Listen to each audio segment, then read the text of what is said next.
rantandraveinfection.blip.tv.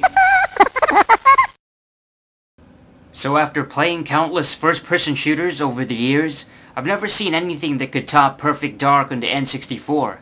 That is, until BioShock surfaced from the depths of 2K. This is truly the most unreal FPS experience available today, and at a current bargain $20 price tag, it's almost a steal.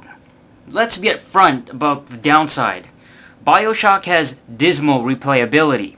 You'll beat it once and probably never play it again, unless you're a trophy go-getter. There's also no multiplayer, which is disappointing for an FPS running on Unreal Engine. The positives, however, make up for what the game lacks. A mystery-filled plotline, incredible voiceovers, and sweet in-game action, stylistically presented in an original atmospheric setting. The production value in the single-player campaign will make you wish Rapture was real in all its grime-ridden water tank glory. You control a nameless protagonist through the canals, streets, and offices of a submerged city, using guns and supernatural powers against deranged mutants prowling every turn. Did I mention this game was set in the mid-20th century?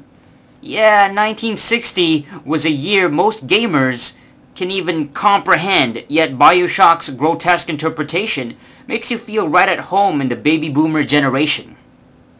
From cartoon visuals to laid-back tunes and even aesthetic designs of technological equipment such as diving suits and telephones, these throwback touches give the game its unique identity. With an array of devastating weapons at your disposal, you'll dispose of enemies ranging from knife-wielding acrobats to pesky hovering turrets. While the violence is morbid by design, actual gore is non-existent. You'll find blood-splattered corpses on the ground, but you can't actually see any entrails.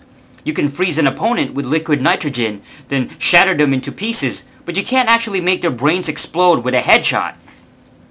Arguably, games like Resident Evil 4 have more gratuitous, sicker content, while BioShock uses blood in a more artistic fashion. The game reminds me of the movie Saw, with its closed-in corridors and grimy violence, and tape recorder voiceovers. An Irishman named Atlas guides you through Rapture's levels, gradually understanding why you're here in the first place. Accents and dialogue bring this game to the upper echelons of voice acting. From Suchong's faux Chinese tone to Tenenbaum's thick Germanic tongue, characters you never even see have real-life presence. Lurking enemies mutter disturbing phrases right around the corner, yet you never know exactly where they are. Possibly the most haunting and strangely adorable are the little sisters. They are small girls who possess mysterious energy called Adam, and you must retrieve it in order to get stronger.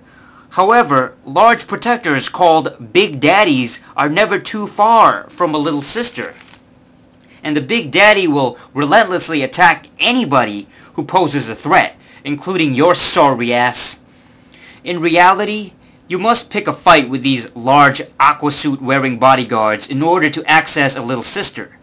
Personally, this is my favorite part of the game. Big Daddy is the most difficult opponent to kill, usually, and you must stock up on heavy firepower before any encounter. Whether it's the reward of rescuing a little sister and watching her scuttle back into a nearby vent, or the challenging fight itself against the Big Daddy, the whole process is very satisfying.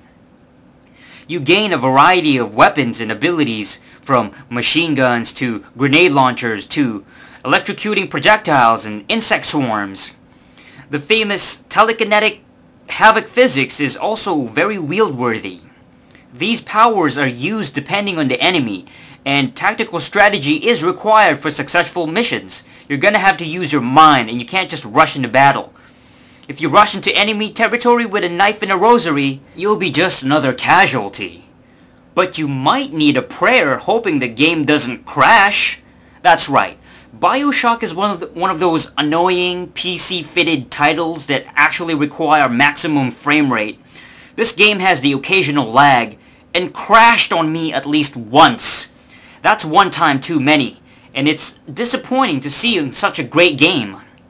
Perfect Dark never ever crashed on me, and ran smooth as a baby's arse, and I find myself saving BioShock every 15 minutes or so, just in case. The game also requires a lot of disk space, at least 5,000 megabytes. Now compare that to God of War's efficient 5. Yeah.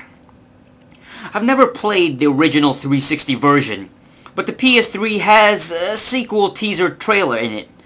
Oh, and some downloadable content, which I might get if I ever become extremely bored out of my mind one day.